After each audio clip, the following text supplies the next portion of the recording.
I'm at the drive-in tonight, and it's been a while since I've been here, but I'm excited to be here. But it's a really quick intro because I am only minutes away from the movie, and I want to go to that concession stand. So tonight's movies are going to be...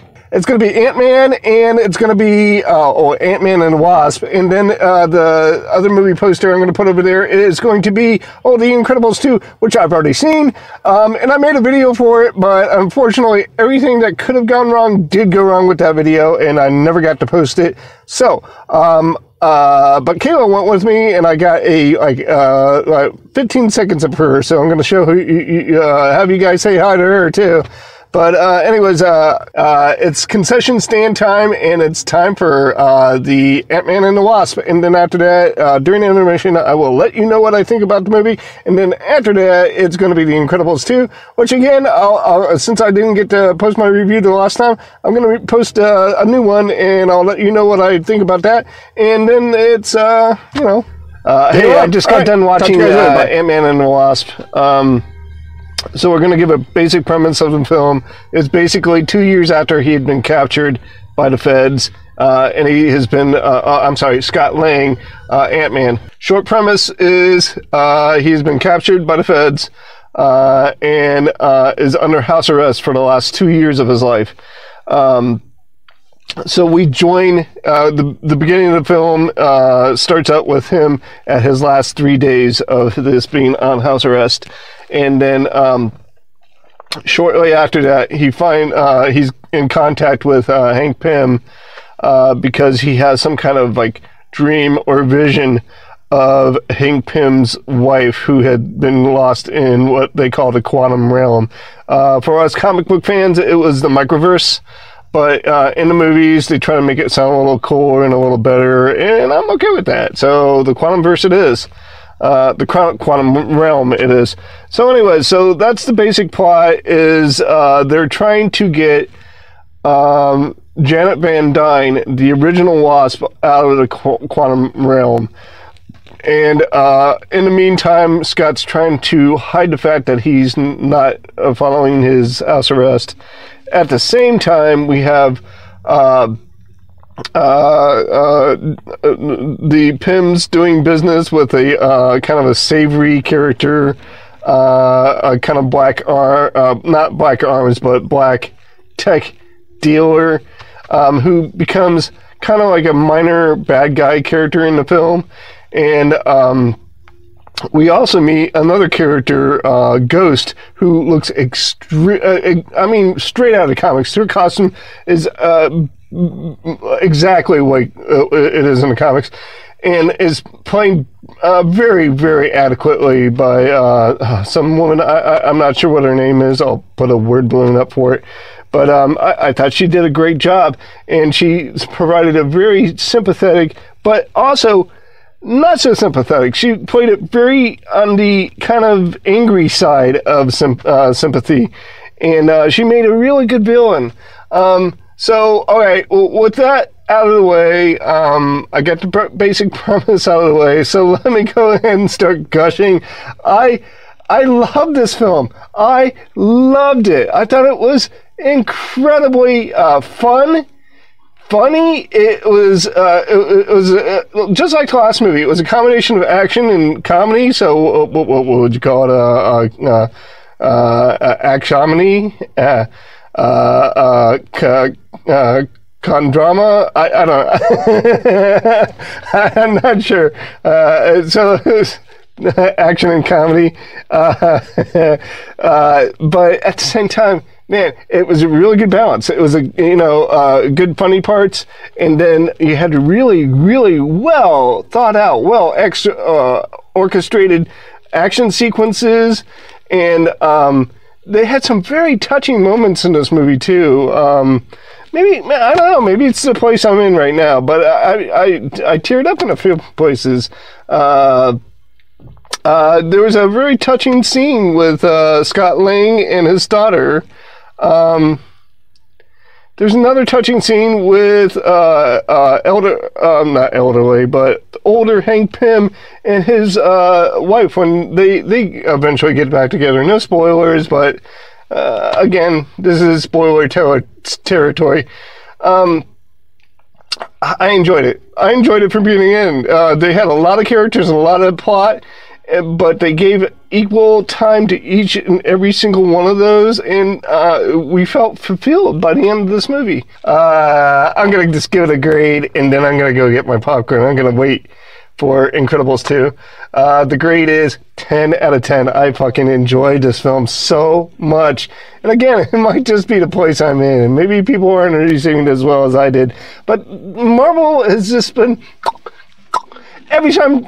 So this a soft lob over the plate, and it's fucking swing and fucking knock every single one of these movies out of the park. They had a slow beginning with the Iron Man. You know, the Iron Man 1 was a great movie, and then it just... Iron Man 2 and 3... Not so good. And even, like, Thor, the sequel for Thor, The Dark World... not so good. But Thor Ragnarok? Good. So, like, they're back on track. You know, even with the sequels, they're nailing it, and they're making really good films. So... there you go. 100%, 10 out of 10. That's my review of the Wasp, or Ant-Man and the Wasp, and soon to come is The Incredibles 2. All right. Hey guys, I just got done watching The Incredibles 2. Seconds. Bye. And as I had mentioned before, I had already seen it before with Kayla. Kayla, say hi to the audience. Hi. All right. So, and okay, So, I had asked Kayla the last time we saw it what she thought about the movie. And this is what she said. And did you enjoy it? I very much enjoyed it. Okay. On the scale of, like, from 0 to 100, what would you rate it at? Yeah, on a scale from 1 to 100, I would have to give the movie about a 93. I really liked it. It was a really good film. And on a further note, I'd have to say that Scott is the greatest guy in the world, and he is so nice, excuse me, like I said, the last time I recorded that, everything went wrong. The battery on my camera, was, depleted.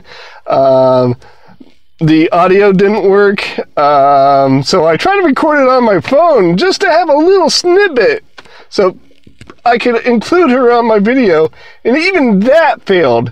So, anyways,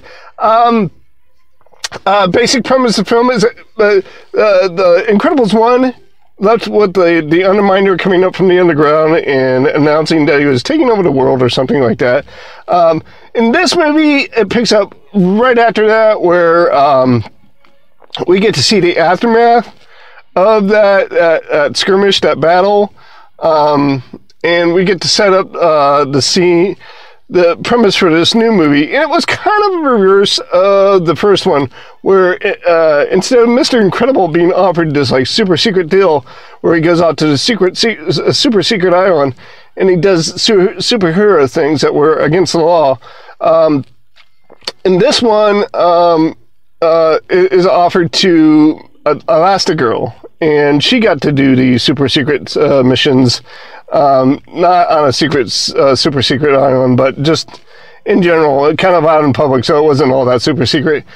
So, anyways, Elastigirl is offered, and she gets to go on these missions while Dad stays at home, which I thought was going to be the whole movie. I thought it was, you know, especially from the trailer, it looked like it was going to be like Dad and Jack comedy.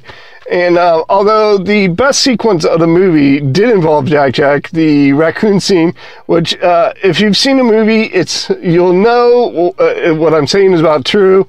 It was phenomenally, hilariously great. It was so good. The Jack versus raccoon. Really fun. It was really fun. It was a great sequence. And this movie was full of great sequences. I really didn't have that much to argue about this movie. It just didn't inspire me as much as, like, say, the Ant-Man and Wasp did. It didn't fill me with that sense of awe. You know, here's a movie that was written and directed by Brad Bird, who did the original Incredibles. Not only that, but he wrote and directed one of my favorite animated films of all time, which is The Iron Giant. So I expect. He turned out a really decent film. It just didn't put me in that state of awe. That it didn't floor me like I wanted it to. So as far as that goes, I'm gonna have to give this movie probably about an 85%. I enjoyed it. I was only kidding when I was trying to imitate Kayla there, but she did originally, when I talked to her, give it a 93. Just, for your edification. That was another opinion about the movie. I enjoyed it. It was good. It was good. It was worth seeing that at the theater. I don't know if it was just not one of the summer's greatest films. Let's just put it that way. As far as Ant-Man and Wasp go, I'm going to have to put that up there along with the Avengers Infinity War. I enjoyed it as much as I enjoyed that movie. Did I enjoy it as my favorite movie of the summer, which is, wow, I'm the only one in the theater. My favorite movie in the theater is A Quiet Place, and I didn't enjoy it as much as I enjoyed A Quiet Place, but I still enjoyed it quite a bit, and I'm still going to give it 100%, 10 out of 10. So that's it. That's my time at the movie theater, the drive-in tonight. Ant-Man and the Wasp, 100%. And Incredibles 2, still a solid, very strong 85%. In the following weeks, I'm going to have next week off, if all plans go well, and I'm going to be doing a lot more of these videos. I hope to be able to watch Skyscraper with The Rock in it, which is getting bad reviews, but maybe it'll give me a chance to just trash a movie, because I haven't done that yet this summer. What was the second movie? Oh, The Purge, which, I mean, I don't think I've ever seen the original Purge, but I saw the other two movies, or was it the other one movie? No, there's been 3 so far, I'm pretty sure. Yeah, and they weren't great, but I thought the last one actually delivered on what it promised. It was still not a good movie, but I mean, it was worth the $5 I spent on it. Alright, that's it. Oh, as always, please don't subscribe, but make your own videos and leave your own opinions either in the comments or in your videos. But I'm out of words. So, matane. See you later. I'll talk to you guys later. Bye.